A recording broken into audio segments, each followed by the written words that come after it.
Hey everyone, welcome back to my channel. My name is Tasha. I am a full-time artist and I make videos all about being creative and living your most authentic creative life. Welcome to my art studio. I just clocked out for the day. It's like 5:30. As you can see, it's dark outside. Thank you, winter. And I thought I would make a quick video about how I plan out my garden using my bullet journal. If you missed my bullet journal flip through video last week, you should definitely go check that out. I am an avid bullet journaler, been doing it for over a decade, and I've been gardening for almost a decade. And I have done it in all types of ways, shapes and forms. I'll link my garden slash plant care playlist if you want to see that journey, but I'm just going to be covering how I plan for my garden using my bullet journal because it was requested multiple times in that last video and on socials when I shared it. So things that you're going to need to plan your garden: you're going to need a piece of paper or an app, whatever you want to use to plan it. Obviously I'm showing you how I use my bullet journal, but you can pay for digital services to do it that way if that's your vibe. Obviously you'll need your seeds. I keep my seeds in a photo album. If you don't have your seeds yet, you just need to know what you want to grow so that you can then order your seeds or go buy your seeds. And then obviously you need to know what you're growing in. Is it going to be a raised bed? Is it going to be in the ground, etc.? What is the layout of your garden? Those things you want to know. And essentially what I'm going to show you all is how I organize my thoughts and the process of figuring out what it is I want to grow, when I need to grow it, when I need to transplant it outside, how long it's going to take before I harvest things, and also will I be reseeding this plant. And essentially you need to know a little bit about succession planting, companion planting, rotating your crops. I will not be teaching you all of that stuff. That is a whole video within itself and a whole, honestly, semester. I am a certified Colorado Master Gardener. I got my certification in 2020 and I work and volunteer throughout the city of Denver in lots of ways when it comes to plant education, food insecurities, and beautifying spaces, okay? It is such a privilege and an honor to be a part of that program and to be able to share my knowledge with the community. And I guess I'm kind of like seeping that part of my life here into my YouTube channel. So without further ado, let's just get on into it, okay? Because I'm tired and I want to clock out. Your seed packet. Things you want to know and gather from your seed packet in order to organize your garden are the plant spacing and the harvest date, like how many days to maturity. And that's important because you want to know that number so that you can know if you're succession planting this plant, like how many plantings can I get of this plant before the season is over, right? And so those are really the two main things you want to know about from your seed packet when it comes to planning. Obviously, like your plant space, how long it takes to harvest, and then obviously you want to know, is it a cold weather plant or a warm weather plant, which is, I guess technically it does tell you on the seed packet because it'll tell you like when you can plant it. If you're allowed to plant it before frost, you can assume that that is a cool weather crop. If it tells you to wait until after the frost to plant it, then it's a warm weather crop. A lot of times you'll know because cool weather crops are your leafy greens and root vegetables most of the time, and your warm weather crops are the fruits and seeds, like that type of kind of category. And that is how I know what I'm planting when. And for me in Colorado, I really take advantage of the cool weather crops because we have so much cool weather and our winter time kind of extends quite long. So I do like to focus on my cool weather crops out the jump, but when I do my garden planning at the beginning of the year, I plan out everything. Even though I'm only starting with the cool weather crops and the warm stuff doesn't come for a few more weeks, I think it just makes sense to like see what the whole picture looks like before committing to anything. Okay, so let me show you my blank bullet journal setup so you can get some inspiration and maybe we'll fill it out together a little bit, and then I'll show you what it looks like once I'm like all done, and hopefully this is helpful.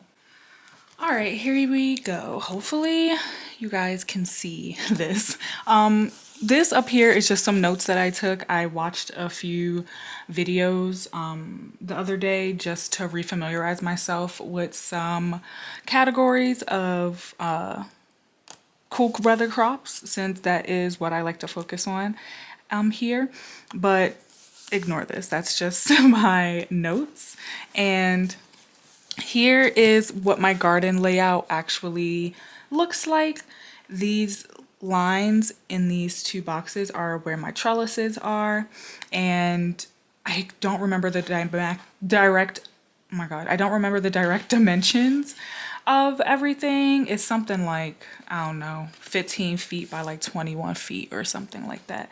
And I can grow things within this whole border and in these two boxes. And I also have a few large pots that I grow in, but I didn't include that in this because that's for more like overflow extra stuff.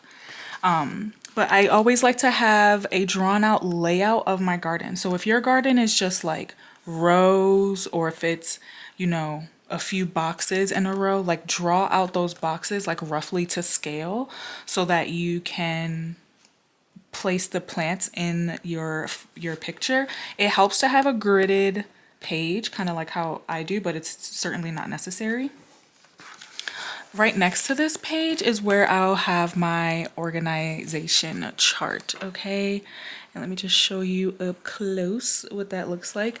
The categories are plant, the season/light needs, the sow date, so when I need to sow it, the transplant date, if I'm going to reseed, what date I'm going to do that, the harvest days, and any notes that I want to take right here.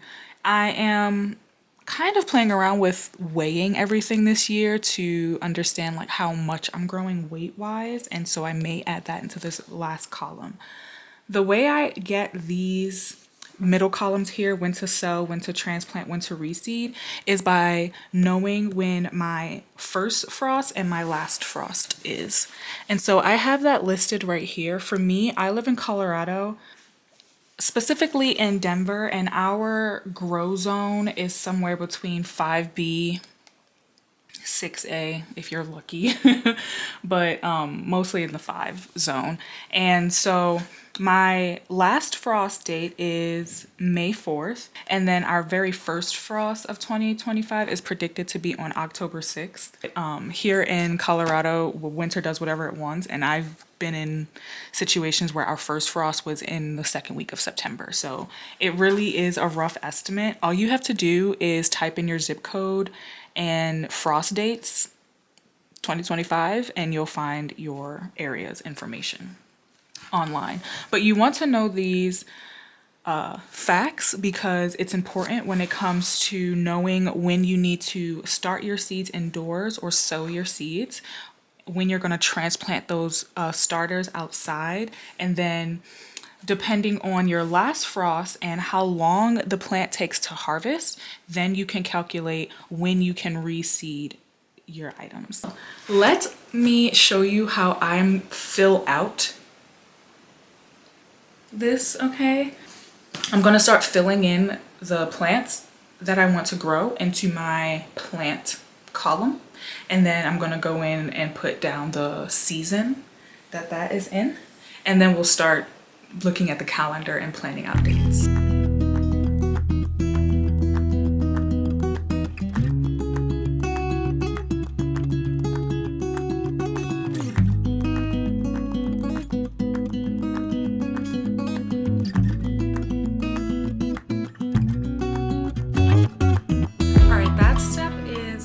I didn't feel like writing the whole word out, so I just put W's and C's. I can assume that, or we can assume that cool weather crops are okay with some shade. Warm weather crops most likely prefer to be in the sun and have more sunlight. And on my garden chart, I actually have the directions written on each side so I can remind myself what is the north, south, east, and west side of my garden plot, because that actually matters when it comes to how much sun is touching my garden at any given time. And because this is not my first time gardening in this garden, I had my experience last year, I am more aware of what parts of the garden get the most sun, and so therefore I will focus the warm weather plants in that area. And for me, the long backside of my garden is along a it was like on the east side of my backyard. The front entrance to the garden is on the west. This side that's closer to my house is more north, and this, nope, I lied. This side facing my away from my house is more south, and this side facing more close to my house is more north. And so I know from experience that this area gets the most sun, like the sun kind of moves like this over my garden. And so I focus a lot of my cool weather crops along this back area along the fence, and I keep a lot of my warm weather crops up front, where I know that the sun hits first and stays the longest. When it comes to figuring out what you want to grow, specifically like the species, you want to be sure that you understand what you're using it for, right? Let's give an example. You want to grow tomatoes. Cool. Hundreds of varieties of tomatoes, baby girl. What are you doing with that tomato? Are you slicing it for sandwiches? Are you snacking on them with your charcuterie board? Are you making sauces? Okay, that's 3 different types of tomatoes right there. And so if you notice, I literally wrote down a sliced tomato, a cherry tomato, and a saucy tomato. And and that's, I'm not sure like exactly what variety I'm going to be using quite yet. I have to look through my stash, but I know that's what I want to use it for. Same with, say, cucumbers. Oh, you want to grow cucumbers. Okay, cool. Are you eating those cucumbers raw dogging? Are you topping them on salads? Are you pickling your cucumbers? I personally am a pickle baby, all right? I very rarely eat raw cucumbers, so I focus on pickling cucumbers because I'm a pickle baby and I love making pickles. You can even think more general, like what do I want to get out of this garden? What am I trying to supplement in my life, right? Like what do I don't want to go shop for at the grocery store? Say you go through a lot of pasta sauce, or you go through a lot of salsa, or you go through a lot of hot sauce, right? Obviously you want to focus on growing the ingredients to make those things. So that's just some stuff you want to think about. Let's keep going and fill out the other columns together. All right, here we are with the first item I put on my list is red onion. And this is a 115-day grow cycle. So I'm gonna write 115 days in my chart. So right here it tells me that I can either sow this in the spring as soon as the soil can be worked, or I can start indoors in late winter. For me, in the zone that I live in, at 115-day grow rate, I only get about 150 to 160 days in my grow season here in Denver. So I'm definitely gonna be starting these indoors. So if I flip over this seed packet, it'll tell you when you can sow it outside and when to start inside. So, so 10 to 12 weeks from before my average frost. My average frost is the first week of May, May 4th, my like last frost date. And if I want to do 10 to 12 weeks, that's essentially 3 months. That means I want to start my, are we okay? I want to start my red onion seeds indoors the first week of February. Okay, so we're gonna write so February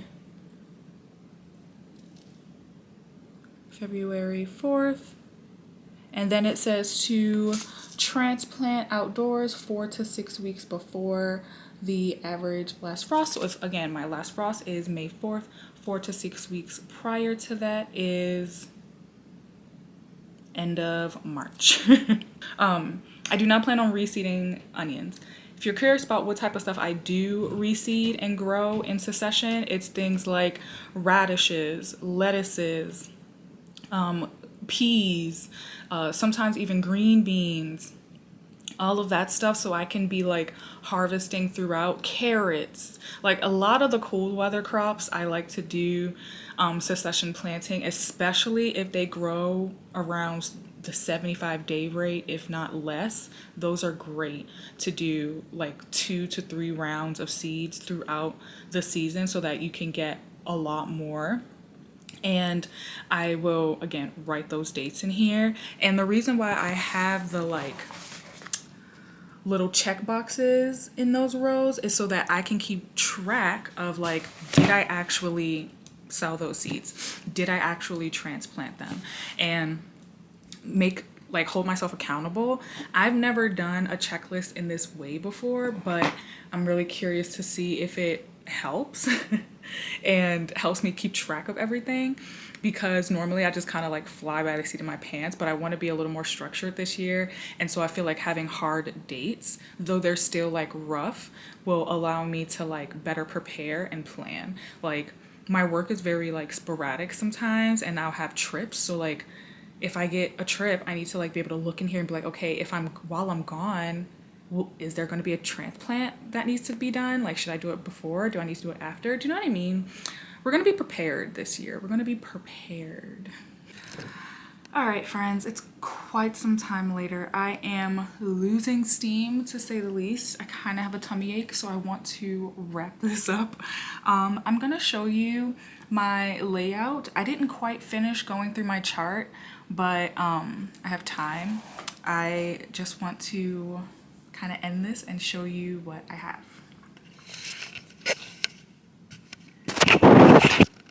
So this is going to be, well, this is where I am with my chart. I still have a few to fill in, and some I skipped because I need to buy seeds, so I don't have the seed pack information quite yet, or the variety. But this is my like rough plan of where I want to plant things. In these middle beds, we have strawberries that we planted last year. Strawberries are perennial, so the strawberries will have kind of sprouted some more, and they are still going to be there. I plan on using the trellis as a two-sided situation. On the inner side, like where this aisle is, I'll grow peas on the trellis, and in front of the peas, right along the edge, I'm going to grow radishes, and around the strawberries I'm going to plant onions. I tried doing that last year and I was not successful because I planted them in the middle of June and they all fried up. It's going to be much better this year, hopefully. But that's going to be these two beds: red onions, yellow onions, strawberries, radishes, peas. And then in the summertime, on the inside of the trellis, I'm going to be putting cucumbers. And these probably will not share, like the peas and the cucumbers probably will not share a trellis for too long, because once the like summer heat kicks in, the peas start to die off and the cucumbers will be thriving. This is going to be like my hot corner here. I have my whole pepper patch here, so all my varieties of peppers I'm going to put right here. This bed is like 4 feet by like maybe 4 or 5 feet right here, something like that. It's a big space, so I'm going to put like, I was able to put like 8 pepper plants. Last year I had them here. This year I'm putting them here. Last year my tomatoes were in this section. This time I'm going to put them along this area here. I think I'm only going to do like 3 or 4 tomato plants. This is going to be plenty of space, all lined up. In the 2 front corners, I am going to put my larger plants, which are going to be my squashes and my zucchini. They take up a lot of space, so really there will be 1 plant here and it'll take up this whole spot. I may try and squeeze 2 plants in, but just for like natural selection, sometimes the transplants don't take, so I may try and put 2 plants in. just to be sure I at least get one healthy plant that will give me plenty of food. Continuing on, in this corner, I'm going to put my bush beans and then a few kale plants, some arugula, some salad greens, a patch of carrots, maybe like 2 cauliflower plants here, a couple collard greens, fill this corner with bok choy, and have a few beets next to that. I'm gonna put 4 cabbage plants. I try and buy the container variety so they're a little smaller. And like I said, zucchini. We'll put a couple eggplant plants here, maybe 1, maybe 2 broccolis, because broccoli gets really big. And then that's probably going to take up this whole front area, but I'm going to put spinach probably along this line and this line. And my butter crunch lettuce, I'm just going to be tucking in around where I can fit them in. It's nice to kind of plant the lettuces like near items that get quite tall, which is why I have my arugula and salads near the kale. Hopefully that'll get nice and tall and provide some extra shade in the summer. And when I tuck my lettuce plants all around the beds, I'm going to be concentrating them next to things that get quite tall so that my lettuces can like survive a lot longer because they'll be shaded by other plants. And I also have some like large pots and stuff that I like to grow in, so if I have any extra seedlings, I'm going to throw them over there. I also forgot to say that we do have plans on building another garden bed, and so that one is going to be kind of like a greenhouse garden bed. I will most likely make a video about that in the future, but I will just be sure to have extra seedlings to go into that bed, because that garden bed was going to be more of a like, hopefully we'll be able to sustain us through winter, like fall and winter. So I'm going to try and put like a little bit of everything in that bed, like 1 tomato, 1 bell pepper, like the stuff that I want to try and like grow into the colder seasons, since I plan on putting a cage on top of this bed so that I can kind of greenhouse it. So yeah, those are my garden plants. I look nuts. It's the end of my workday, like I said, and I am pretty spent, so I'm going to end this here. I really hope that this gave you some type of inspiration or insight and ideas into what you want to grow and how you want to plan it out for the 2025 garden season. And hopefully you can add this to your bullet journal so that you can nicely track everything you're doing. Or, you know, if you don't like bullet journals and you just want to use this inspo and put it into like a Google Doc or a spreadsheet, do your thing, chicken wing, do your thing. But this is how I like to do it. It keeps me really intentional and locked in to my tasks when I am able to write them down. And I really just go with the flow. And as you can see, this is not neat by any means. There's spots that are scratched out, written over. Like, bullet journals are not, don't let people try and make you think that bullet journals are supposed to be this like super aesthetic, perfect thing. They're not. They're a very functional tool. Use them like a functional tool. So I will see you guys in my next video. Let me know in the comments if you are doing a garden this year, if you're going to meticulously plan like me or chaos garden. Which one are you? Let me know in the comments. I'll see you in the next one, friends. Bye.